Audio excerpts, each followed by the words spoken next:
السلام علیکم ناظرین، پہاڑوں کی سلطنت جولا پاکستان گلگت بلتستان سے پروگرام احوال گلگت بلتستان کے ساتھ میں ہوں محمد صالح۔ مختلف شعبوں سے تعلق رکھنے والے احباب جو ہے پروگرام احوال گلگت بلتستان کے ذریعے اپنا پوائنٹ آف ویو جو ہے وہ عوام تک اور مقتدر حلقوں تک پہنچانے کی کوشش کرتے ہیں۔ آج کے اس پروگرام میں ہم کوشش کریں گے کہ صوبائی حکومت کے جو کوارڈینیٹرز ہیں، جو معاونین خصوصی ہیں یا اس حوالے سے جو ذمہ داران ہیں، ان سے ہم بات کرنے کی کوشش کریں گے کہ وہ اس وقت گلگت بلتستان کو درپیش جو مسائل ہیں ان مسائل کو حل کرنے کے لیے حکومت کا کیا کردار ہے، اور اس وقت بحیثیت کوارڈینیٹر، بحیثیت معاونین خصوصی وہ اس وقت کیا کردار ادا کر رہے ہیں مسائل کو حل کرنے کے حوالے سے، اور صوبائی حکومت کی اس وقت کیا پراگرس ہے ان کے نزدیک۔ آئیے ناظرین، ہم ان سے ہم بات کرتے ہیں۔ Special assistant to chief minister Haider Khan صاحب کے آفس میں ہم موجود ہیں۔ حیدر خان صاحب چونکہ سینئر پارلیمنٹرین ہے، اور گزشتہ ادوار کو بھی انہوں نے دیکھا ہے اور موجودہ دور میں بھی ان کا رول ہمیں نظر آتا ہے۔ سابقہ ادوار اور موجودہ دور میں آپ کیا فرق محسوس کرتے ہیں؟ آپ کا انتہائی مشکور ہیں کہ آپ یہاں تشریف لائے میرے دفتر میں۔ گزشتہ مسلم لیگ کی گورنمنٹ میں بھی ہم موجود تھے۔ اب جو ہمارے تحریک انصاف کی گورنمنٹ بنی ہے، تو اب ہمارے جو وزیر اعلیٰ صاحب ہیں خالد خورشید صاحب، یہ انتہائی پڑھے لکھے انسان ہیں۔ انہوں نے اس علاقے کی تعمیر و ترقی اور امن و امان کو برقرار رکھنے کے لیے انہوں نے انتہائی بڑی محنت کی ہے۔ اس حوالے سے سابقہ دور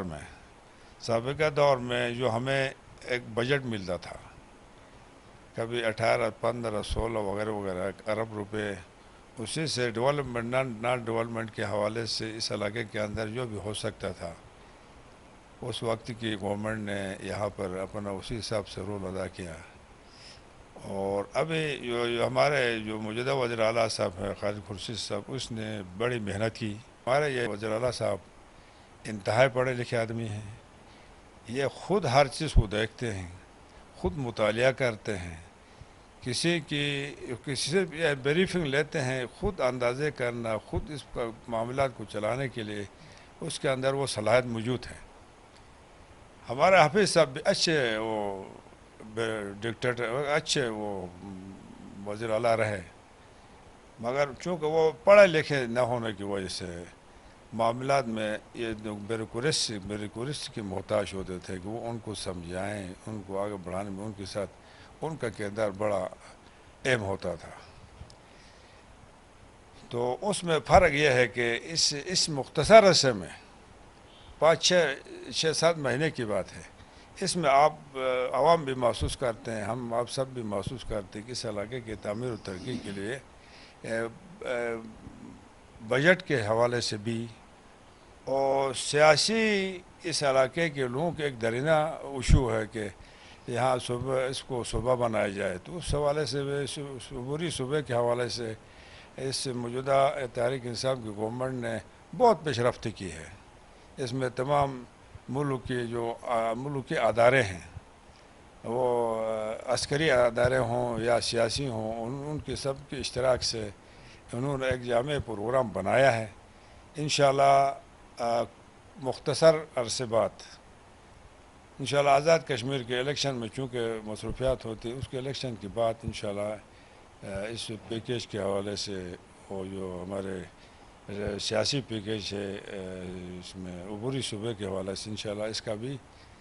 لوگوں کے امنگوں کے مطابق اس کا بھی اناؤنسمنٹ ہو جائے گا۔ تو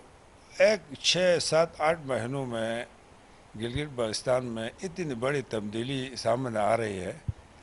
تو انشاءاللہ وہاں مرکز میں تحریک انصاف کی حکومت کو اگر استحکام مل جائے اور یہاں بھی عوام تعاون کرے، تو مجھے یقین ہے کہ 1.5 سال کے اندر اتنی بڑی تبدیلی گلگت بلتستان میں آ جائے گی کہ لوگ اس کا قیاس بھی نہیں کر سکتے ہیں۔ وفاق میں زیادہ تر سیاسی جماعتیں جو ہے پاکستان تحریک انصاف کے خلاف ہیں، تو گلگت بلتستان کو صوبہ بنانے کے حوالے سے وہ تو کبھی بھی آپ کے ساتھ نہیں دیں گے۔ تو ایسے میں اگر صوبہ ان کا تعاون اور حمایت نہ ملنے کی صورت میں آپ سمجھتے ہیں کہ گلگت بلتستان کو عبوری آئینی صوبہ بنایا جا سکتا ہے؟ اگر وہ ان کے پیپل پارٹی، مسلم لیگ یا اور کوئی جماعت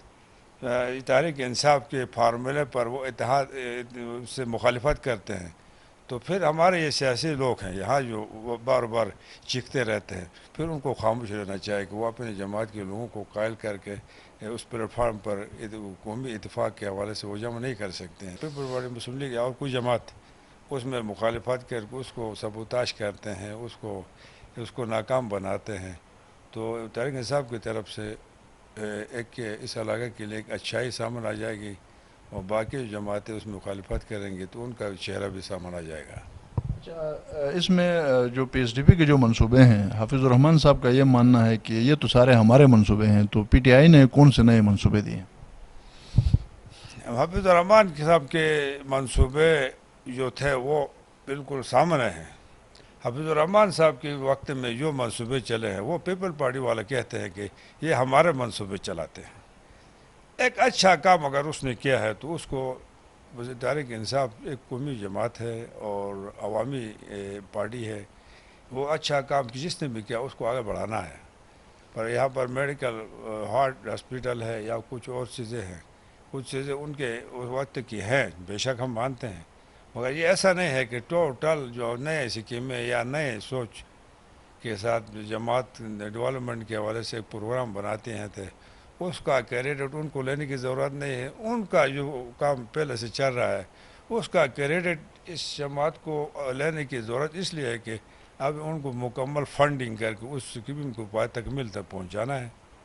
اگر انہوں نے کہا یہ مسلم لیگ کی وہ دور کی ایک پلان اسکیم ہے تو اس کو انہوں نے فنڈس نہیں دیے، وہ ناکام ہو جائے گا۔ قومی معاملات میں سیاست کو ایک سائڈ رکھ کر اس علاقے کے تعمیر و ترقی کے حوالے سے مل کر کام کرنے کی ضرورت ہے۔ یہ اپوزیشن والے ہمارے دوست جتنے بھی ہیں ان کو بھی اس کے ابھی ہم تحریک انصاف کی یہاں گورنمنٹ بن گئی، ان کے ساتھ چلنا چاہے تاکہ مل کر اس علاقے کی تعمیر و ترقی اور اس علاقے کے امن و امان اور خوشحالی کے لیے مل کر کام کریں۔ تو میرے گلگت بلتستان کے تمام طبقوں سے سیاسی، مذہبی اور علاقائی جتنے بھی تنظیمیں ہیں، سوچ رکھنے والے لوگ ہیں، جماعتیں ہیں، ان سے گزارش ہے کہ سیاست اپنے جگہ میں اپنے پارٹیوں میں اپنے انداز سے بے شک کریں، مگر گلگت بلتستان کو لوگوں کو آپس میں لڑانے کے حوالے سے اپنے سیاست چمکانے کے لیے اور اپنے معتبری دکھانے کے لیے لوگوں کو لڑا کر اس علاقے کے امن و امان جو بھی نقصان پہنچاتا ہے وہ اس علاقے کا دشمن ہے، اس علاقے کے ساتھ اس کو بہت بڑی زیادتی کرتا ہے۔ 2 سال بعد 3 سال بعد نتائج سامنے آنے شروع ہو جائیں گے، تو انشاءاللہ دو سال بعد اب دیکھ لیں گے کہ یہاں بہت بڑی تبدیلی لوگ محسوس کریں گے کہ واقعی اس جماعت نے اس علاقے کے لیے کچھ کیا ہے۔ جی ناظرین، حیدر خان صاحب کا ماننا ہے کہ ترقی کی رفتار کو آگے بڑھانے کے لیے پائیدار امن اور ترقی کے لیے تمام سٹیک ہولڈرز کو اپنا کردار ادا کرنا ہوگا تاکہ گلگت بلتستان حقیقی معنوں میں ترقی کی راہ پر گامزن ہو سکے۔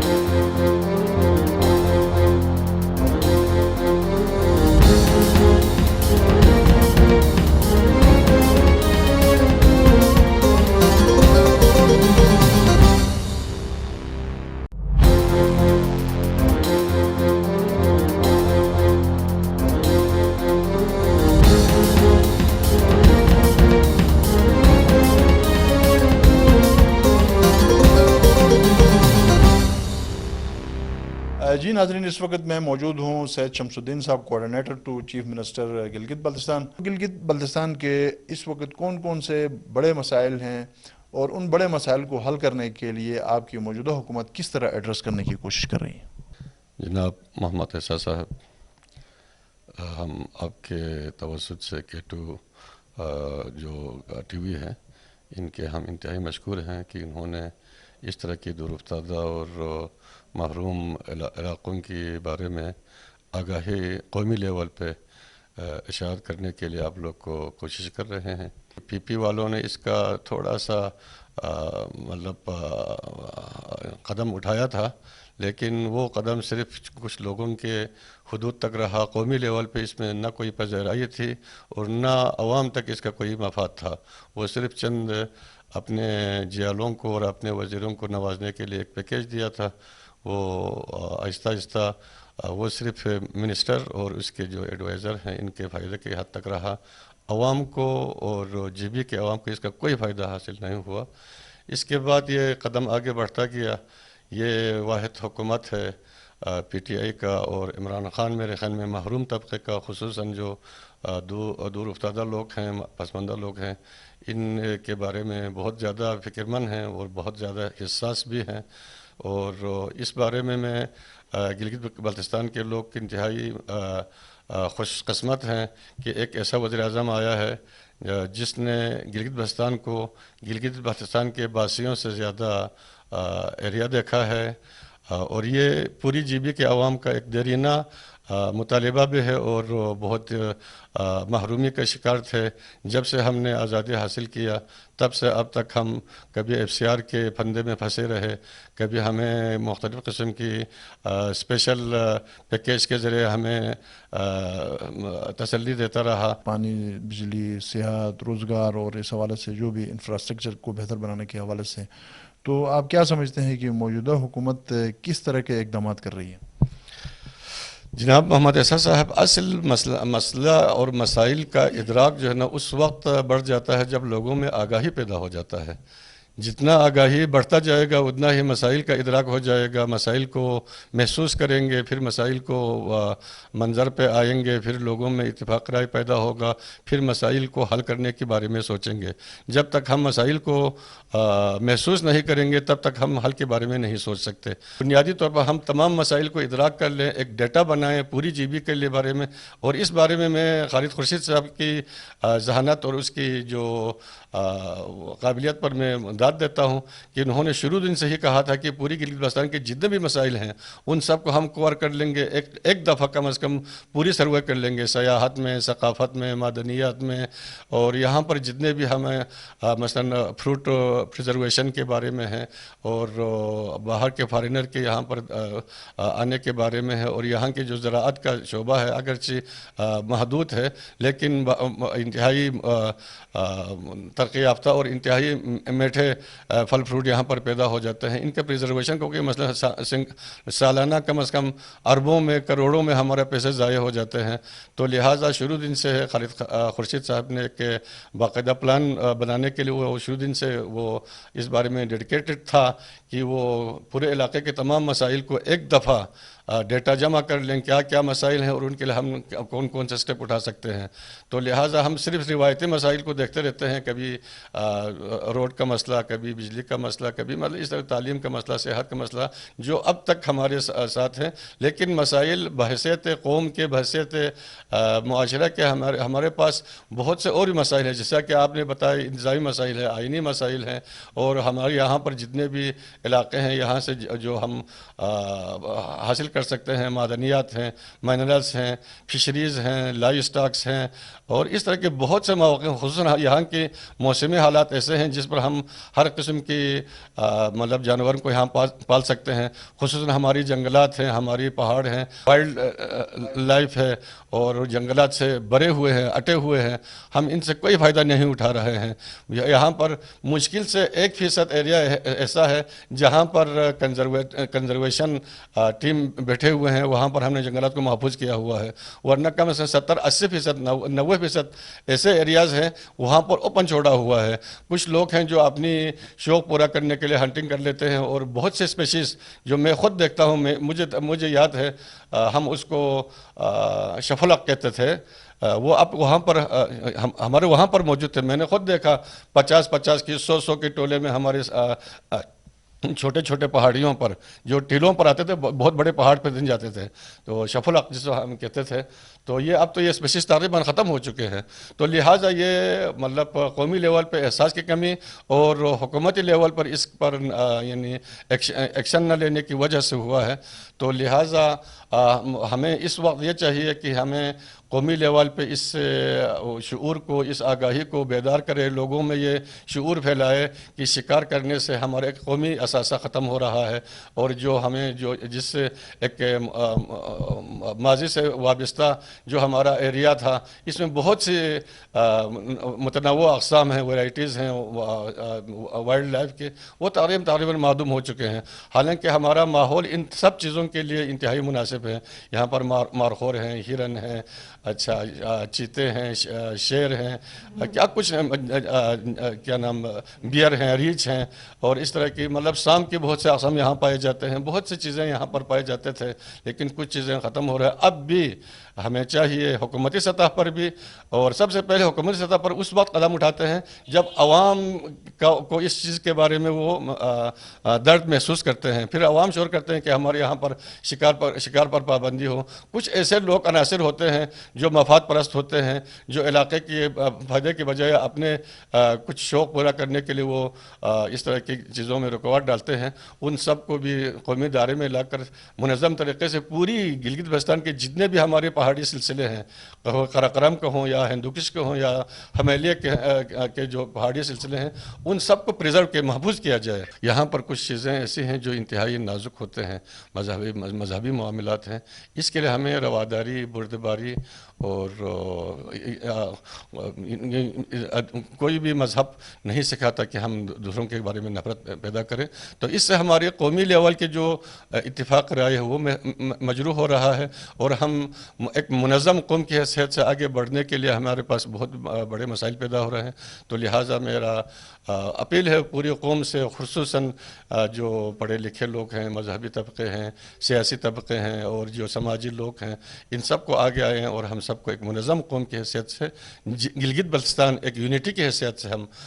رہیں اور پرامن رہیں، تاکہ ہمیں ترقیاتی کاموں کا مسئلہ ہمیں ثمرہ مل سکے۔ سید شمس الدین صاحب کی جو گفتگو ہے اس کا جو خلاصہ تھا یہ تھا کہ یقیناً پائیدار امن اور ترقی کے بغیر ہم ترقی کی رفتار کو آگے نہیں بڑھا سکتے ہیں، تو لہٰذا جتنے بھی طبقہ فکر ہیں وہ باہمی اتحاد و اتفاق سے اس خطے کی تعمیر و ترقی میں اپنا رول پلے کریں۔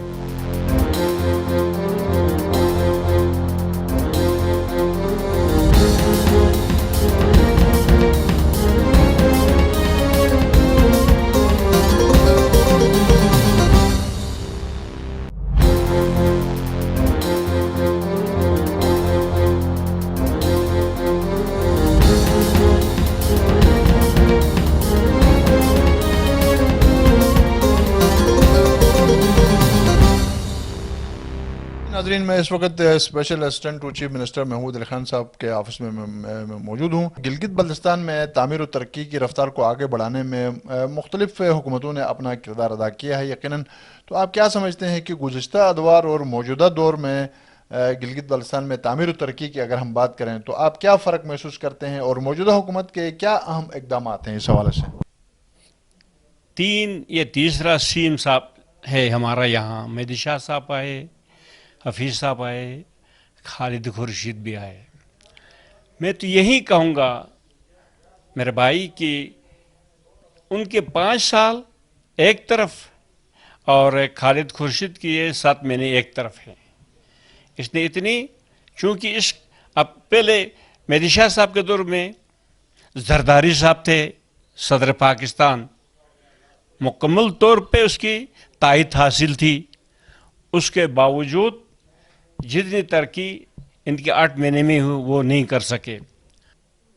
آپ کو بتاؤ ابھی جو پیکیج ہمیں ملا ہے وہ پیکیج یعنی کسی کو خواب میں بھی نہیں تھا ہمیں اتنا بڑا پیکیج ہمیں ملے گا۔ اب سڑکوں کا جال بچھایا ہے،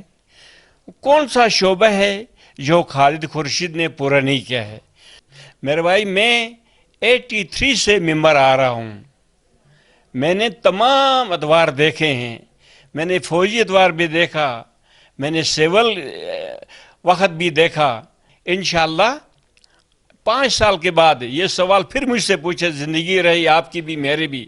اب 5 سال کے بعد مجھ سے پوچھیں کہ بھائی عمران خان کے دور میں کیا ہوا کیا نہیں ہوا، میں آپ کو بتا لوں گا۔ یہ 8 مہینے کا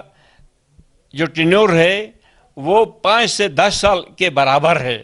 تو یہ 5 سال خالد خورشید کا پورا ہوگا تو ہم تمام شعبوں میں ترقی کرنا چاہتے ہیں۔ اچھا، ماضی میں چیف منسٹر بلتستان ریجن کا بھی رہا، گلگت ریجن کا بھی رہا، تو اب کی بار پہلی بار دیامر ریجن سے چیف منسٹر کا تعلق دیامر ریجن سے، تو یقیناً دیامر ریجن باقی ریجنز کی نسبت بتایا جاتا ہے کہ زیادہ پسماندہ رہا ہے، تو آپ کیا سمجھتے ہیں کہ موجودہ چیف منسٹر اس پسماندگی کو، دیامر کی اس پسماندگی کو دور کرنے کے لیے ایسے کیا خاص اقدامات کر رہے ہیں؟ آپ کی بات بالکل جائز ہے. ہمارے دیامر جو ہے وہ ترقی کی ضرورت ہے, وہاں بہت پیچھے ہے. اور دوسرے اضلاع میں بھی آپ گزر جائیں, آپ سکردو جائیں, سکردو کے بہت سے علاقے ایسے ہیں جہاں پکی روڈ نہیں ہے, جہاں سکول نہیں ہے. اسی طرح آپ گلگت کے فار فلنگ ایریا میں جائیں تو سارے علاقوں کی ترقی کی ضرورت ہے. تو خالد خورشید دیمر ڈویژن کا وزیر اعلیٰ نہیں ہے, خالد خورشید گلگت بلتستان کا وزیر اعلیٰ ہے. آپ کے پاس جو شعبے ہیں تو ان شعبوں کے اندر نئے بجٹ کے اندر کوئی خاص ایسی تبدیلیاں آ رہی ہیں؟ میرے پاس 2 ڈپارٹمنٹ ہے, فشریز ہے اور لائف سٹاک ہے. یہ دونوں محکمے جو ہے بہت کمزور ہیں. تو خالد خورشید کو یہ پتہ چلا کہ بھائی یہ محکمہ بہت پیچھے ہے, تو جانوروں کی دوائی کے لیے خالد خورشید صاحب نے 2 کروڑ روپے دیا ہمیں. تو انشاءاللہ ہمارا سیکرٹری اور ڈائریکٹر لگے ہوئے ہیں, اس کو منصفانہ طور سے تقسیم کریں گے. مچھلیوں کا کیا ہے؟ مچھلیوں کا حال اچھا ہے, برا نہیں ہے. مچھلیوں کے لیے صرف ایک چیز کی کمی ہے, اس میں عملہ نہیں ہے. ابھی آپ کو تعجب ہوگا, آپ نے تانگیر کا نام سنا ہے. تانگیر میں ٹراؤٹ مچھلی کی وافر ٹراؤٹ مچھلی ہے, وہاں کمی نہیں ہے. ایک آدمی ہے ٹوٹل, اس کی رکھوالی کے لیے ایک آدمی ہے. تو ہمارے لوگ غلط فائدہ اٹھاتے ہیں. جال بند ہے, راڈ بند ہے, بارود بند ہے, لوگ وہ استعمال کر رہے ہیں. تو ہمارے لیے جب تک اس کو رکھوالی کے لیے بندے نہیں ہوں گے اس کی پیداوار تو بڑھے گی نہیں. آپ آخر میں کیا پیغام دیں گے آپ جنرل پبلک کو؟ میں لوگوں سے یہی کہوں گا, میں تمام گلگت بلتستان کے بھائیوں سے میں ریکویسٹ کر لوں گا, آپ اس علاقے کو لوٹ مار سے بچا لیں. جو بندہ غیر قانونی شکار کرتا ہے, اب اگر میں 10 آدمی اور لے لوں گا, کوئی نگرانی افراد کو جا کے شکار کرتے ہیں. میں تمام علماء سے فریاد کرتا ہوں کہ آپ مسجدوں میں بتائیں کہ بھائی یہ شکار کرنا شرع میں نہیں ہے, جو ناجائز شکار ہے. اب بارود پھینکنا میرے بھائی یہ ہے کہ اس میں بڑی مچھلی کے ساتھ جو چھوٹی چھوٹی مچھلیاں ہیں وہ بھی ہلاک ہوتی ہیں. قانون ہم دے رہے ہیں, آپ پرمٹ لے لیں, سال بھر کا پرمٹ لے لیں, آپ ہفتے کا پرمٹ لے لیں, کھیلیں. آپ کو ایک حد ہے, جتنی مچھلی تم دن کو پکڑ سکتے ہیں, جو اجازت ہے وہ لائیں, حلال کر کے کھائیں. اپنے حلال کیوں حرام کھاتے ہو؟ اب بچوں کو رات کو بیچتے ہیں, حادثات ہو گئے, رات کو جا کے دریا برت ہو گئے, مچھلی لاتے ہیں, کہتے ہیں جان چلی جاتی ہے. لائف سٹاک کے بارے میں بھی انشاءاللہ ہم نے باہر سے اچھی نسل کی بیڑیاں لائے, گائے لایا, بکریاں لا رہے ہیں, مرغیاں لا رہے ہیں. میں ایک اور بات آپ کو بتا لوں گا میرے محکمے کے بارے میں. ہمارے وزیر اعظم ہر دل عزیز وزیر اعظم نے اپنی تقریر میں یہ کہا کہ بھائی میں مرغیاں ان بیواؤں کو دینا چاہتا ہوں جن کا کوئی وسیلہ نہیں ہے. 10 مرغیاں رکھیں, بچی کی فیس برابر کر سکتی ہے. 10 مرغیاں رکھیں, بچے کی وردی لا سکتے ہیں. تو اس پر ہم مکمل طور پہ پابند ہیں. ابھی تقریباً یہ 6 قسط ہمارا مرغیوں کا ہم دے رہے ہیں لوگوں کو, کنسیشن بیس پہ دے رہے ہیں. اچھی مرغیاں دیتے ہیں, چوزے دیتے ہیں. بعض لوگوں کو غلط فہمی ہے ہمیں مرغیاں نہیں دیتے, ہم تو چوزے دیتے ہیں. وہ چوزے ہم دیتے ہیں کنسیشن ریٹ پہ. وہ عورتیں, وہ غریب لوگ, یہ امیروں کو نہیں غریبوں کا یہ سودا ہے. تو غریب اپنے والے انشاءاللہ عمران خان کے جو ہمارے وزیر اعظم کی طرف سے جو ان کی جو خواہش تھی اس کو پائے تکمیل تک پہنچانے کے لیے اور خالد خورشید کے حکم پر ہم عمل پیرا ہیں انشاءاللہ. آپ نے سینئر پارلیمنٹرین اور گلگت بلتستان کے سیاسی, سماجی اور مختلف حوالوں سے یقیناً ان کی بڑی گہری نظر ہے. اللیگل شکار کے حوالے سے بڑے فکرمند ہیں اور ان کا یہ باقی تمام سول سوسائٹی کے لوگوں سے یہ ریکویسٹ ہے کہ گلگت بلتستان میں انلیگل شکار کے اوپر آلریڈی پابندی ہے اور اس پابندی کے اوپر عمل کیا جائے تاکہ جو لیگل طریقے سے یقیناً یہ الاؤ ہے ان کو باقاعدہ جو بھی حضرات گلگت بلتستان میں جہاں کہیں بھی فش کو جو ہے ہنٹ کرنا چاہتے ہیں مچھلی کا شکار کرنا چاہتے ہیں تو قانونی راستے چھوڑ کر غیر قانونی راستے نہ اپنائیں